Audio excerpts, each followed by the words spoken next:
विद्यार्थी मित्रांनो, सह्याद्री ट्युटोरियल्समध्ये तुमचं स्वागत आहे.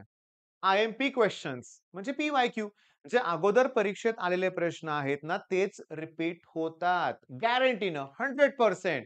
मग आता होतं काय बघा, यातही मुलं आळस करतायत. मी तुम्हाला आता स्ट्रॅटेजी देणार आहे. कोणते प्रश्न कसे करायचे ते सांगणार आहे. तुमचा आळस सांगू का तुम्हाला?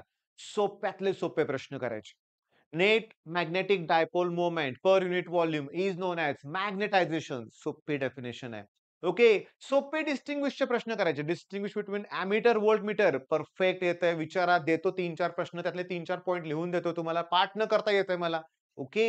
पण जर तुम्हाला ना मी कोहलार्स लॉ विचारला केमिस्ट्री मधला, येत नाहीये. पास्कल्स लॉ विचारला, आठवत नाहीये. रेझोनन्स माहितीये तुम्हाला? Free vibration, force vibration, distinguish विचारलं, येत नाहीये तुम्हाला. तुम्हाला सांगतो डिफ्रॅक्शन मध्ये आणि इंटरफरन्स मधला डिफरन्स नाही येत तुम्हाला. मग तुमचं चुकतं कुठं माहितीये का? तुम्ही सोपे प्रश्न करताय, त्यातलेच परीक्षेत यावेत अशी अपेक्षा करताय. येतील त्यातले प्रश्न, पण मार्क कमी मिळतील.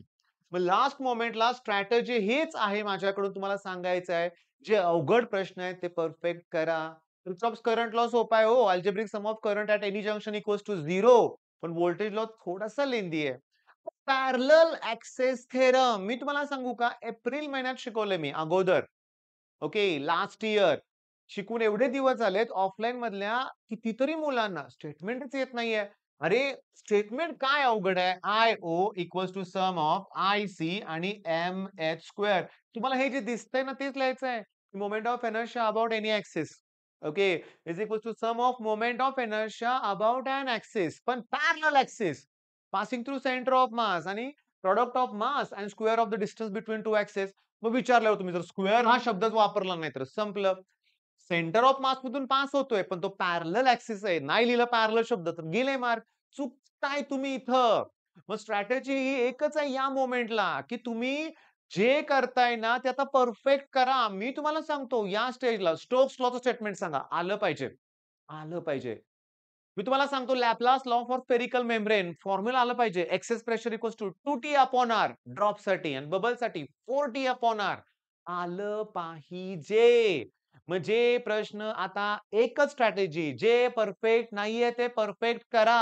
अर्धवट केलं होतं ना, आता परफेक्ट करा. ही फायनल स्ट्रॅटेजी आहे लक्षात घ्या. हे नाही केलं तर परीक्षेच्या आदल्या दिवशी पुन्हा करावं लागणार आहे. पुन्हा वेळ जाणार आहे त्याच्यात लक्षात घ्या. मग आता होतं काय? तुम्हाला सांगितलं ना, कोहलार्स लॉ.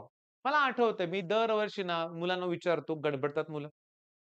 काही मुलं तर विचारतात, की "सर तो लॉ सोडून कुठला पण विचारा, सगळं सांगतो तुम्हाला." पण ते येत नाही मला. चुकतंय.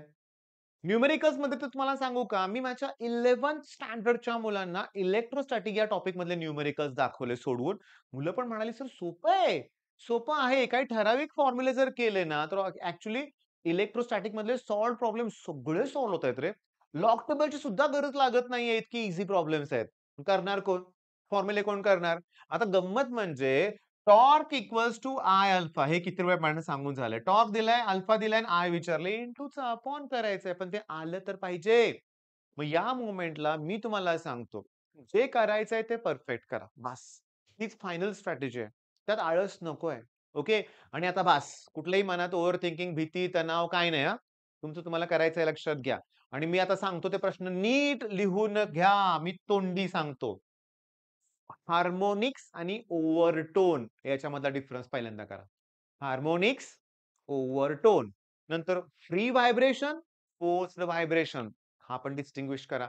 फ्रेझनेल फ्रॉनॉफर डिफ्रॅक्शन, इंटरफरन्स डिफ्रॅक्शन हे डिस्टिंग्विशचे पॉइंट करा.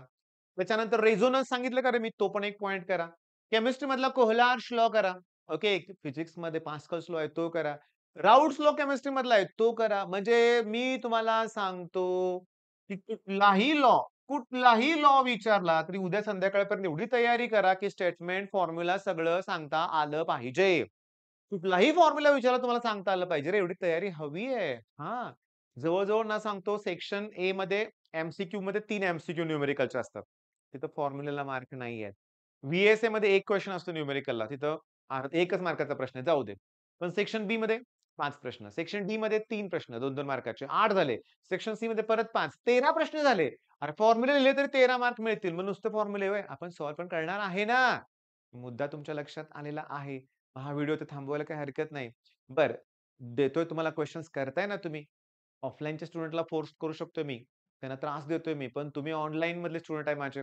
पण तुमच्यावर पण प्रेम तितकंच आहे. तुमचा रिझल्ट हवा आहे.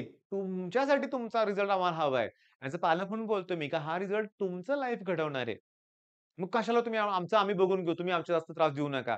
अशी बोलणारी पण मुलं बघितलेत. अरे पण ॲज अ पालक म्हणून मी तुम्हाला सांगतो, तुम्ही थोडा विचार करा, तुमचे पालक तुमच्यासाठी किती कष्ट घेतायत. मग आपली पण काहीतरी जबाबदारी आहे की नाही, ते विचारात घेऊन आता अभ्यासाला सुरुवात करा. All the best.